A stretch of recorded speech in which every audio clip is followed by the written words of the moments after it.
What's going on, guys? My name is Matthew and welcome to my YouTube channel. In this video, we're going to go over Dehancer Film Emulation, the film plugin that so many people are talking about. The question is it worth it? We're going to go over how to use it within Premiere Pro, Photoshop, and the iOS app. Let's dive in.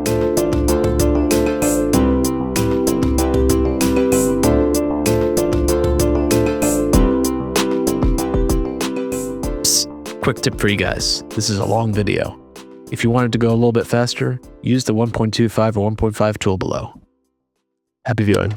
All right, guys, so let's go on ahead and dive in here into Adobe Premiere Pro. I went ahead and put in a piece of footage that I shot over here in Long Beach. And on top of that, I placed an adjustment layer. Now, we're going to use the adjustment layer to place our effects from Dehancer. Now, how exactly do we do that? Well, if we go over here to Effects, go down here to Video Effects, scroll down, and click on Film Emulation, Dehancer Pro, and then we're going to drag and drop right here. You can also use the search bar right up here in case you don't want to go through the pain, for lack of a better term, of trying to find where the plugin actually is. Now what we'll do is we'll go over to Effects Controls. Now over here we can see Dehancer Pro v7.3. That's the version that I have right now. And you'll scroll down here and you'll see several different options that you can play with. I'm not going to go through every single one of these, but know that there's plenty you can do with it, and that's what's really cool about this plugin. So let's start up here with Input. Now under Input, you'll see right here under the source, a couple of different profiles you can select from. And these options correlate with the color profile of your footage. So Rec. 709, very common, most likely the one you would choose. However, you have a few different options beyond that. You can choose Rec. 2020 if you have footage of higher dynamic range. You can select ACES if you're working within the Academy Awards color space. There's also DVR WG Rec. 709, DVR WG Intermediate, Cine and Film Log, and you can choose your own camera too. Let's go ahead and choose Camera. And then you'll see over here, beneath the source, some more options for camera. And you can see as you scroll down, there are plenty of options here. Right. So much you can play with. So for example, if you had footage from your iPhone and you happen to shoot it in log, you can select that and it would create a certain look. Now in this case, it wouldn't work because I shot on a Sony a7 IV, but you can go ahead and play with them anyway. I mean, each and every one of these creates a different kind of look and you can experiment with it. Now, as you go down here, you can see there are options for the a7 IV. Unfortunately, though, I did not shoot in S-Log. I shot in Rec. 709. So in my case, I wouldn't even choose a camera, and I would just go over here to the Rec. 709 option.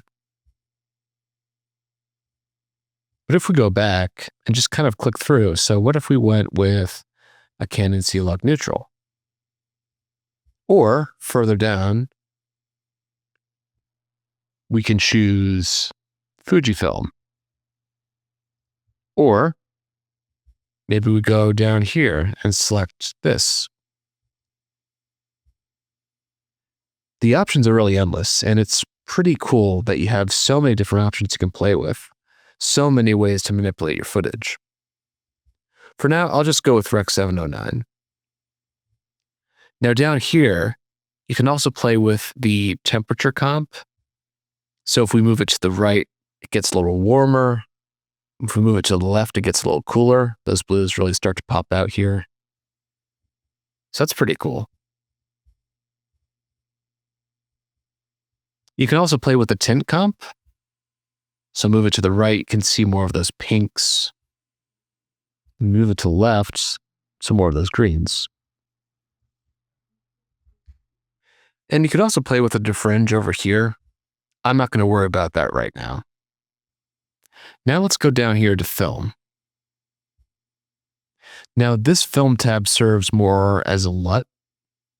So if you go up here into the creative tab under Lumetri color, you can select a bunch of different LUTs, and this is already included in your Premiere Pro. But going back here, this kind of serves in a similar fashion.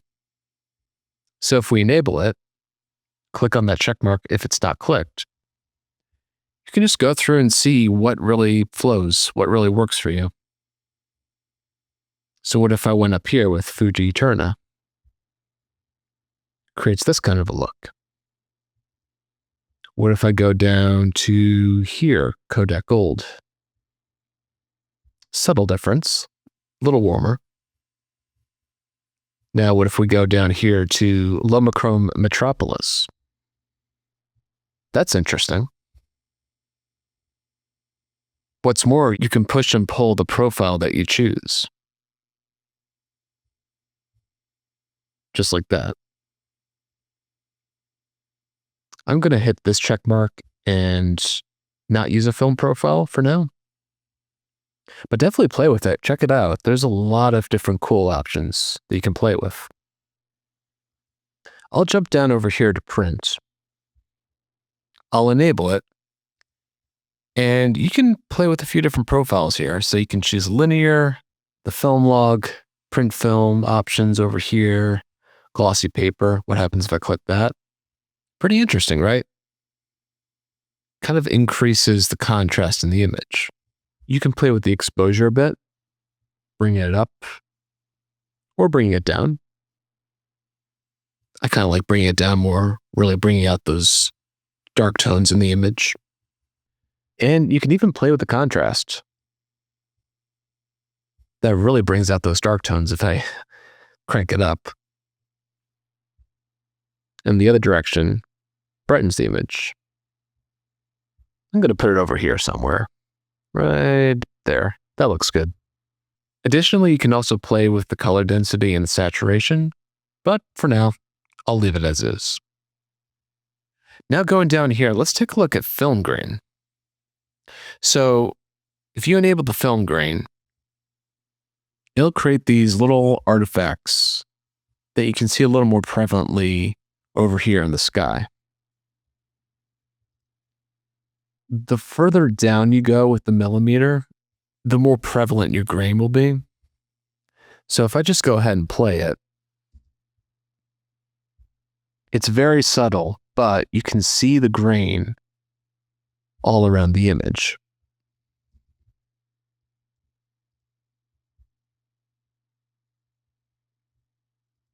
If I went ahead and chose, say, 65 and played it out, you can kind of see that it's still there, but it's very subtle. Now, maybe that's the look you're going for, but if you want something that's a little more obvious, something that's a little more prevalent, I would definitely recommend going closer to 8. Now, another thing you can play with is the halation.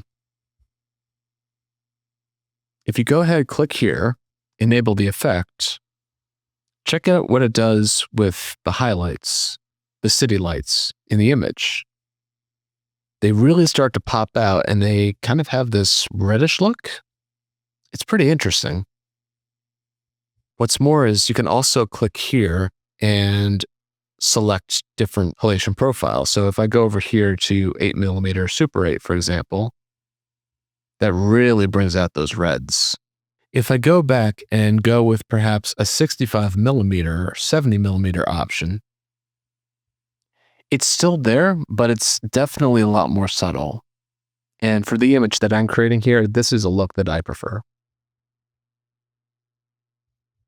Now let's go down here to bloom. And you guys, this might be my favorite part of Dehancer in Premiere.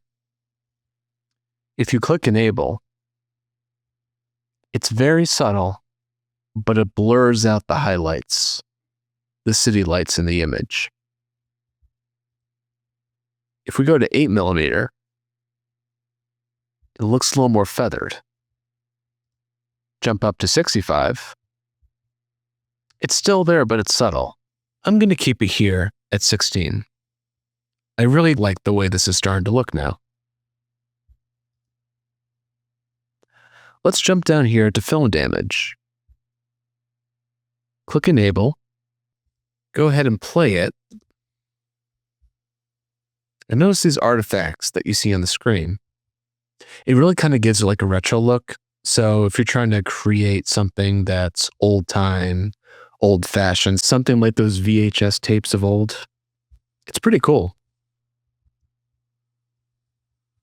Once again, you have a few different options here. So you can choose 8mm, 16mm, 65, 35. If you go closer to 8, those artifacts become a little more prevalent.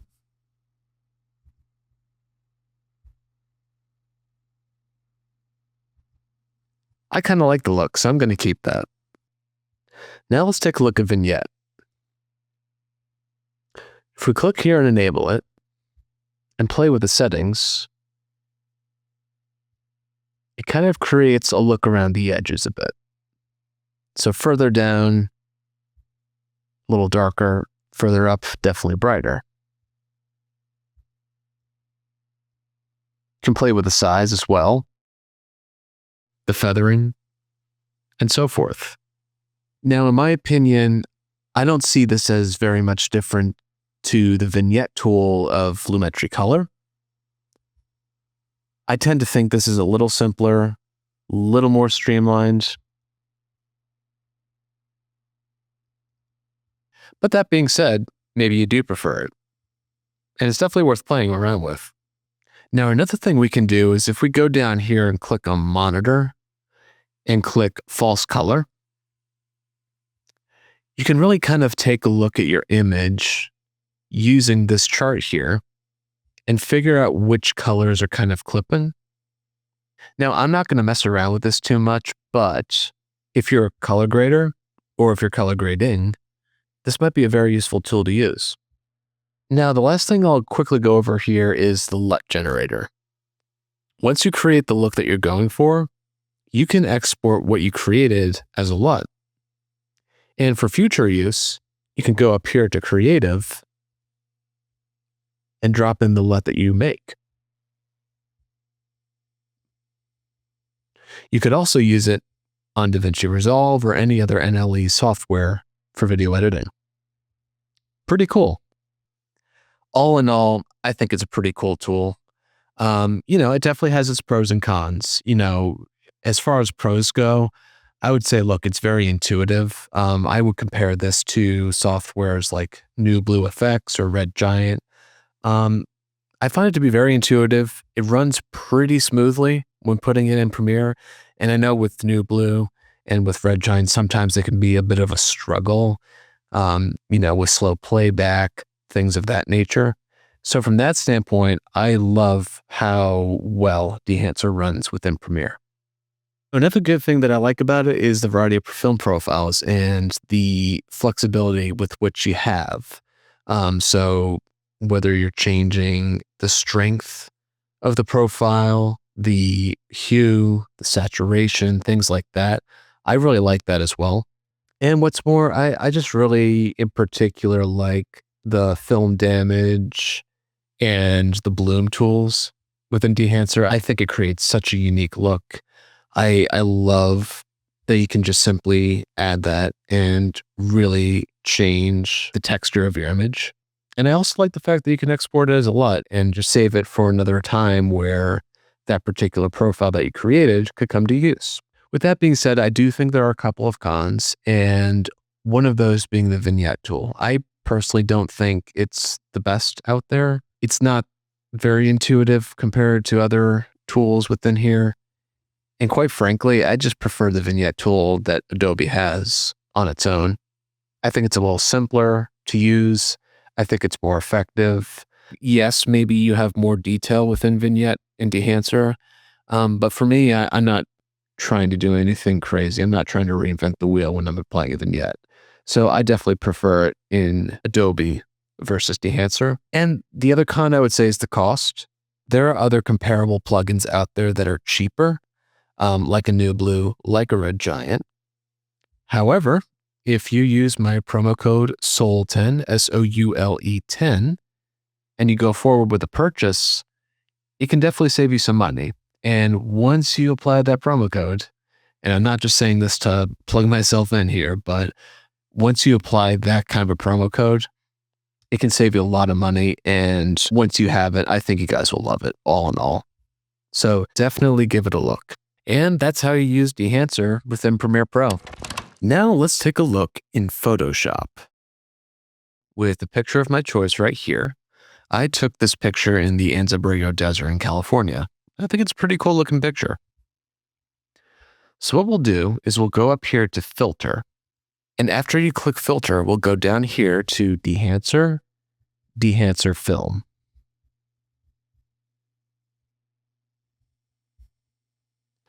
And you'll now see this window pop up. Up here to the top left, you have a choice between films and presets. If I click on presets, you'll get several options down here, several different profiles with which you can choose from. But for now, we'll go over to films. Now under films, you have, several different options you can pick from, so many different profiles, and it's listed in alphabetical order. So starting up here at the top, let's look at ADOX Color Implosion 100. And you can see it gives a particular kind of look. As you go down and you click through, say this one, gives it an entirely different look, this one in black and white. This one, very different. For now, I'm going to scrub down and choose this one, the Fujifilm Instax. Now, if we go over here to the right, we have several options we can choose to adjust our settings. And if we go over here to the left, we can push and pull the profile that we chose. So if we move it to the right, you can see that it really starts to brighten the image. Move it to the left, it darkens it. I'm going to leave it over here for now. Now let's pop back over here to the right and see the different settings that we can choose. Up here at source, we can adjust our exposure compensation. If we move it to the right, it'll brighten the image. If we move it to the left, it'll darken it. The temperature comp, if moved to the right, will warm the image up. That's looking pretty nice, I think. To the left, it'll cool the image. It'll bring out those blues in the sky. I preferred it to the right. Right about there. Below that, we have the tint comp. If we move that to the right, it'll bring out the magentas and the pinks in the image. To the left, more of those green tones. I'll move it over here. You can also play with the defringe tools right over here, but I'm going to leave that blank for now. Over here, we have the film developer. If we take contrast boost and move it to the right, gives it more of that classic old style contrast look. And if we move it to the left, gives you a flatter profile. I'll leave it over here. Down here, we have the gamma correction, which will give you minimal adjustment to your image. Over here, you have color separation and color boost. And the color boost will really make those colors in your image more vibrant. So you can see as I move it to the left and right, the impact that it makes. Now let's have a look at film compression. If we take the impact and move it to the right, it's subtle, but it makes a little bit of a difference to your image. If we move the white point, you can see how the white becomes a little brighter from the sun if we move it to the left.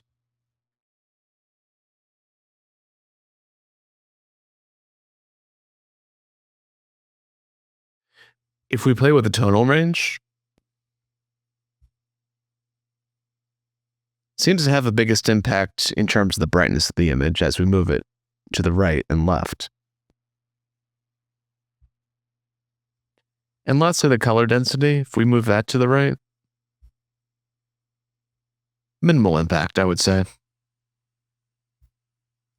Same thing if we move it to the left. Now with the expand tool up here, we can adjust the black and white points of the image. So if we move the black point to the right, makes it a little darker, and then a little brighter if we move it to the left. Similar with the white point. If we move that to the right, makes it a little darker, a little brighter to the left. I'm going to leave that around here, I think. And you can also change the color mode from normal to Luma.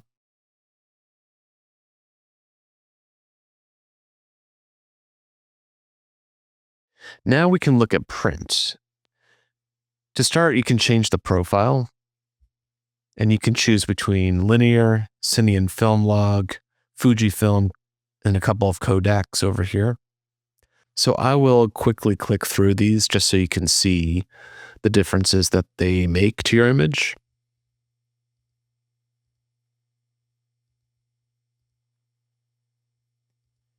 With the log, if you have sort of a flat profile, or if you want more of a flat look, it would serve its purpose in that sense, but I'll leave it at linear. And similar to before, you can adjust your exposure, contrast, color density, and saturation. I'll quickly play with the saturation right here. And you can see that makes it more of a black and white image, but I'm going to leave that for now. I'm going to jump down now to film grain. Film grain can really make an impact with your image. So if we take this and choose, say, 8mm ISO 500, it can really kind of roughen up the image and give it more of that vintage look, if a vintage look is what you're going for. Say instead of 8mm, we go with 65. It's still there if you look closely, but it's more subtle. So what if we went with 35, for example? That's more of that balanced look. I'll choose the 500 ISO. I kind of like how that looks. Now let's look at halation. If we choose the 8mm Super 8, it starts to work on those highlights some, giving them a warmer tint, sort of a feathered look in a sense. It's pretty cool and unique. If I jump down here to 6570, a little more subtle, but you can still see it up here in the bright areas of the image. And that's how 35mm looks. And 16. I'm going to go with the 8. I think that's a pretty cool look. Now let's have a look at bloom. Similar to before, let's go with 8. And it creates a similar effect to the halation, where it kind of gives it a heavenly look, for lack of a better term. If I jump down to 65, it's still there, but you can see it's a little more subtle. You can kind of see the effect on the mountaintops all around. kind of gives it a glow.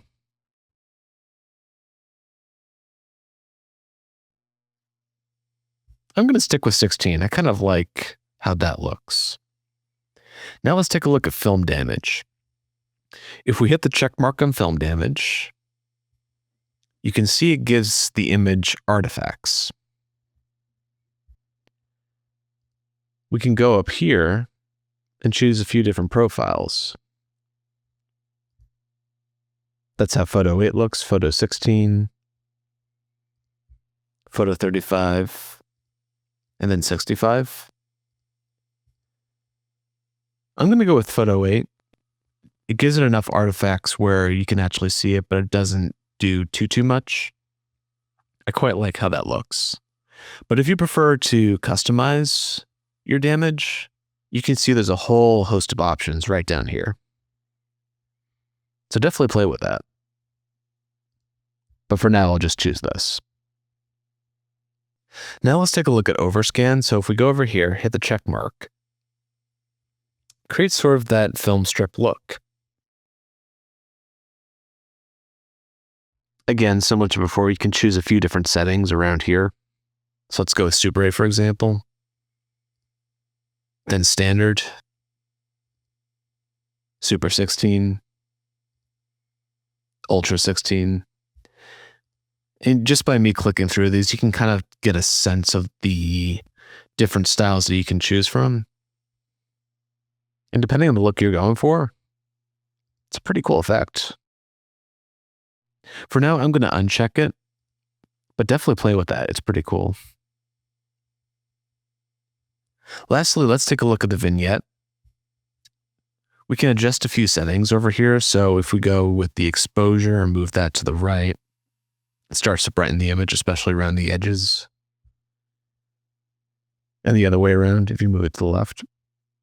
You can also adjust the size of the feather by moving it to the right and then to the left. You can also adjust the feather itself. And if you move it to the left, it gives it more of that harsh vignette, for lack of a better term.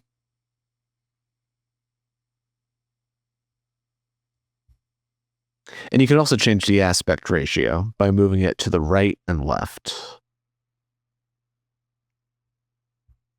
I'm going to leave it right about there. Now, in my opinion, I really like this tool in Photoshop.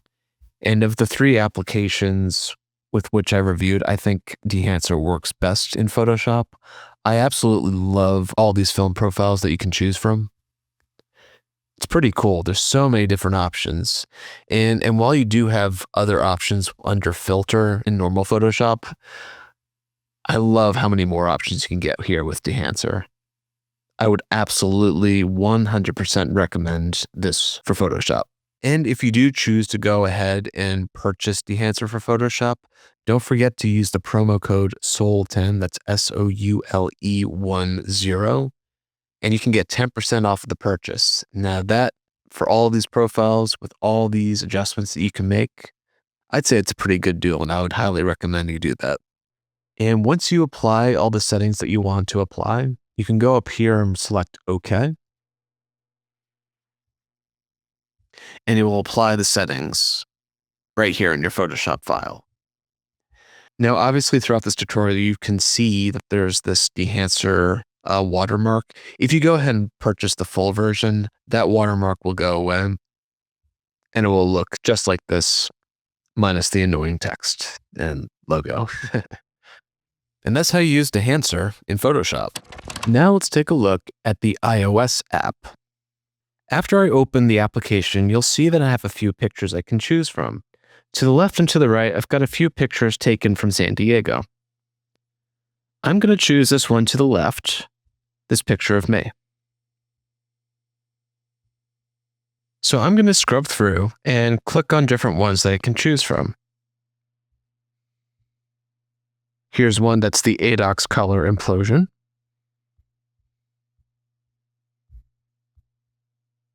We can choose the Scala over here, and that gives it sort of a black and white look.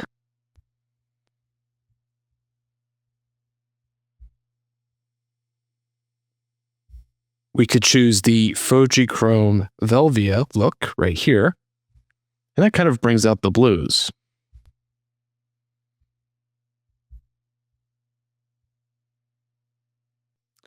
And here's one Kodak Kodachrome 64, experimental in parentheses. And just for fun, I'm going to go forward with this particular preset. Now the next thing I can do is press on Edit. Now in here, we can give it more of a fine tune. Let's go through these different tabs. Let's start with Crop. Now here, we can do a few different things. We can rotate it.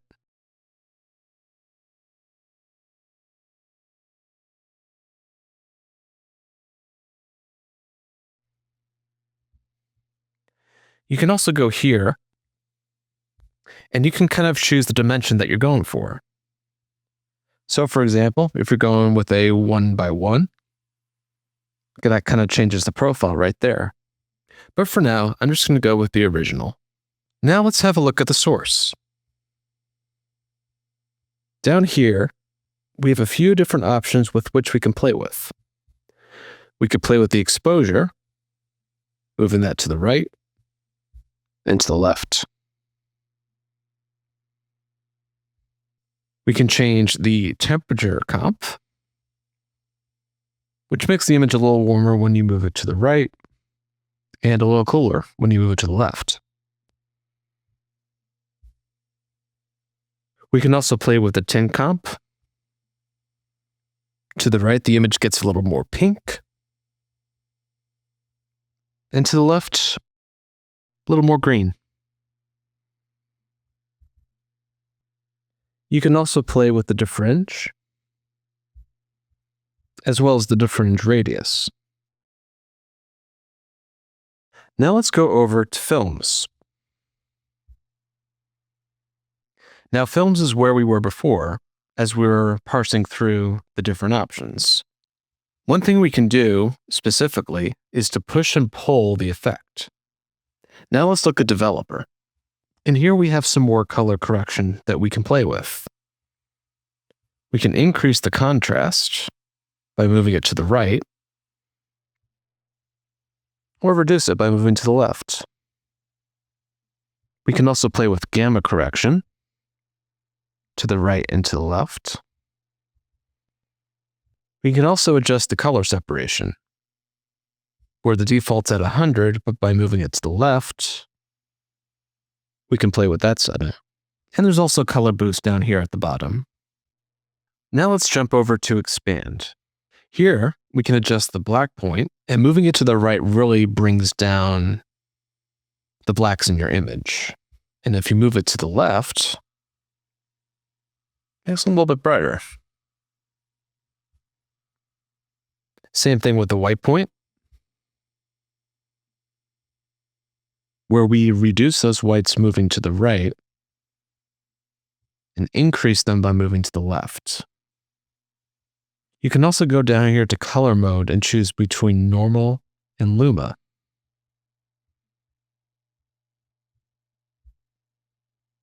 Now let's go over to print.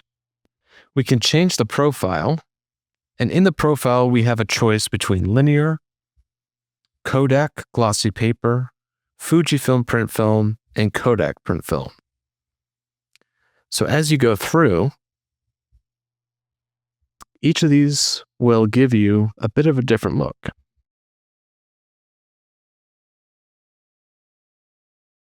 What's more, you can go down here and give it more fine-tuned adjustments by playing with the exposure, by playing with the contrast,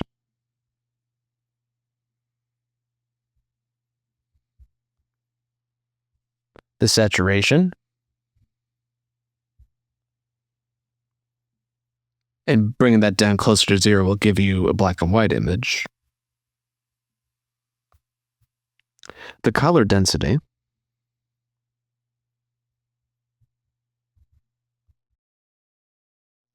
the target white,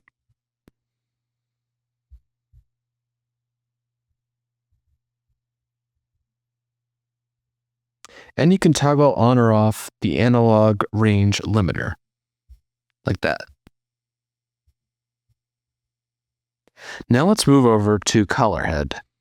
Here in color head, we can sort of adjust a few colors right down here. We can adjust the yellow-blue, which really increases the blue in your image when you move it to the right, and increases the yellow when you move it to the left.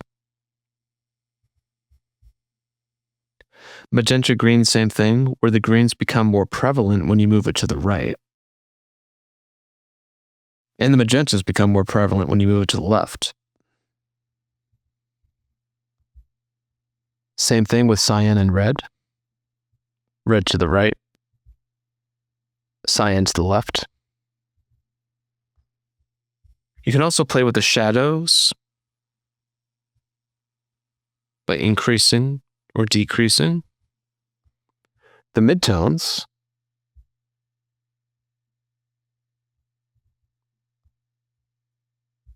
and the highlights.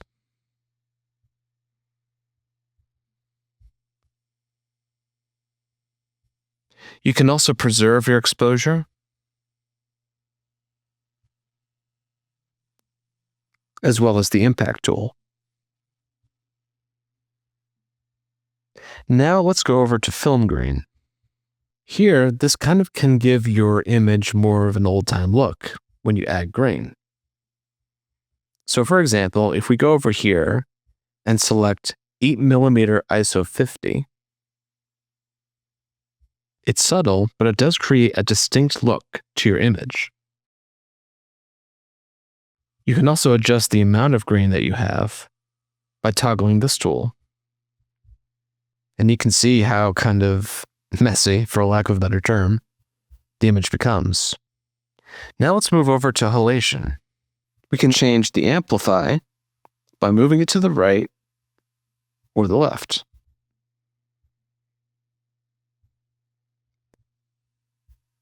Now let's go over to bloom. Once again, we can change the profile. Super 8. Kind of starts to feather those highlights a bit. And over here with amplify, you can make those adjustments. Now let's choose 65. And that's a bit of a different look.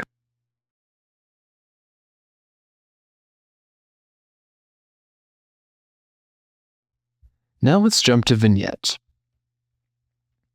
You can play with the exposure. We can change the size of the vignette. The feathering.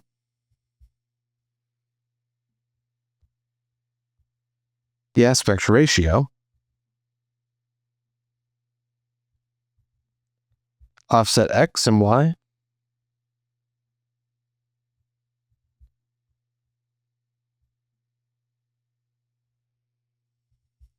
So with this tool, you can definitely play with your vignette and give it a very specific kind of look.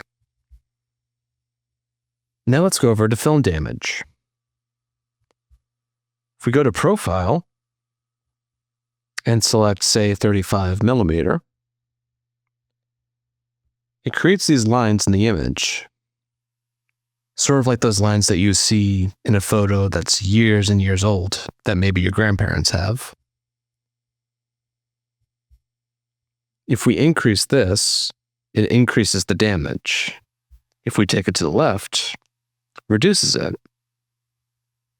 I personally think this is one of the stronger tools in the iOS app, especially if you're going for that vintage look. I think this is great. Now, what if we change it to 120 type? And we increase the amount. It's a little more subtle, but it gives it a different look.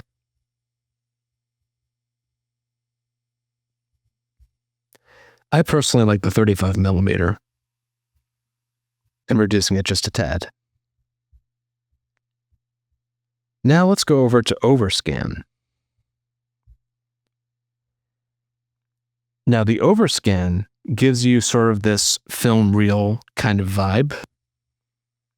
So you can change the gate type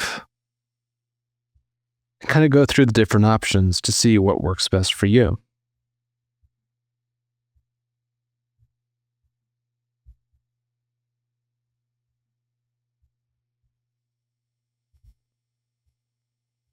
Pretty neat.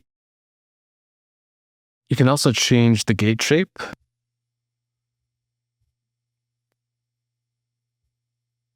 I kind of like that rounded look personally. You can also change the perforation mode.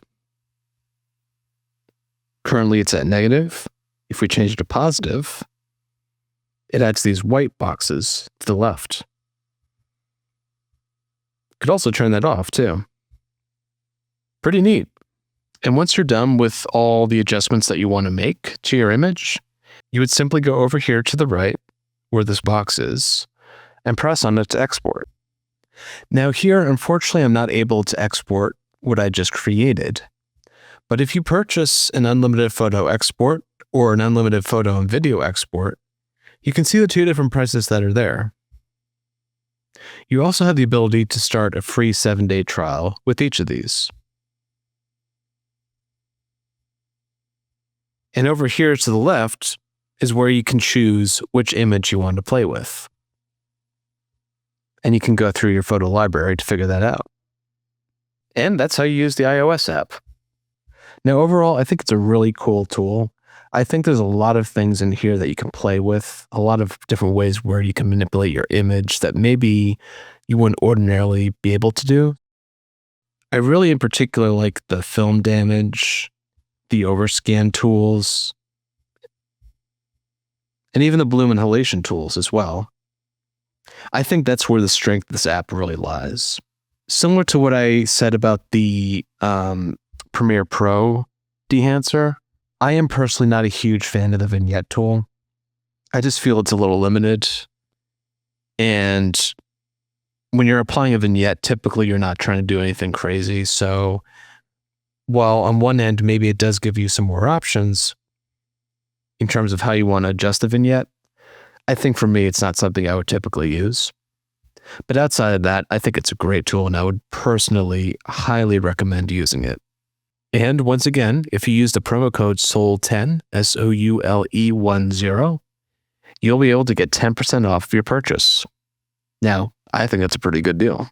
And I think that's a deal you should take advantage of, if I do say so myself. All right, guys, that's the video. Thanks so much for watching.